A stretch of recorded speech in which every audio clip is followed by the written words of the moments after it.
भारत में करीब 100 करोड़ लोग ऐसे हैं जिनकी सालाना आय 1 लाख रुपए से कम है। 30 करोड़ लोगों की सालाना आय 2.5 लाख रुपए के आसपास है और बचे हुए 20 करोड़ लोगों की सालाना आय 13 लाख रुपए के आसपास है।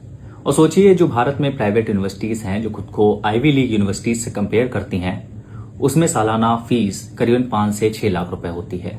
अब सोचिए कितने ही माँ बाप अपने बच्चों का दाखिला इन यूनिवर्सिटीज में करा सकते हैं। जो लोग यूनिवर्सिटीज के प्राइवेटाइजेशन की बात करते हैं वो भारत की जनसंख्या और यहाँ के डेमोग्राफिक स्ट्रक्चर को सही से समझते नहीं हैं। इन प्राइवेट यूनिवर्सिटीज में कैपिटलिस्ट स्ट्रक्चर तो काम करता ही है, लेकिन यहाँ पर डेमोक्रेटिक राइट्स को और जो फ्रीडम ऑफ स्पीच है उसके लिए कोई बहुत ज्यादा कंस्ट्रक्टिव स्ट्रक्चर नहीं होता। अगर जेएनयू में, डीयू में, एयूडी में, एससीयू में, पांडिचेरी में किसी भी टीचर पर या किसी भी स्टूडेंट्स पर किसी भी तरीके का वार किया जाता है तो वहां पर प्रोटेस्ट होते हैं, वहां पर डेमोन्स्ट्रेशन होता है और उसके हक की लड़ाई वहां के छात्र, वहां के स्टाफ और वहां के टीचर्स लड़ते हैं। लेकिन इन यूनिवर्सिटीज में ऐसा कोई भी डिस्कोर्स नहीं होता। पब्लिक यूनिवर्सिटीज का सबसे बड़ा फायदा यह है कि वहां पर एक इंक्लूसिव बॉडी ऑफ स्टूडेंट्स होती है।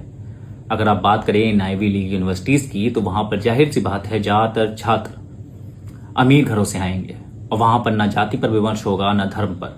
वहां पर किताबी ज्ञान हो सकता है पब्लिक यूनिवर्सिटीज के कंपैरिजन में इक्वल ही पढ़ाया जाता हो, लेकिन क्या वहां पर जातिगत भेदभाव के बारे में या जो धार्मिक वैमनस्य समाज में होता है उस पर उस तरीके की चर्चा हो सकती है जो डीयू के कैंपस में या जेएनयू के कैंपस में हो सकती है।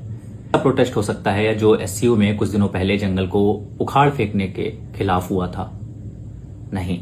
इसीलिए भारत में पब्लिक यूनिवर्सिटीज शिक्षा के संतुलित समन्वय के लिए तो जरूरी है ही, लेकिन डेमोक्रेटिक राइट्स और फ्रीडम ऑफ स्पीच को बचाने के लिए भी उनका एक बहुत महत्वपूर्ण रोल है।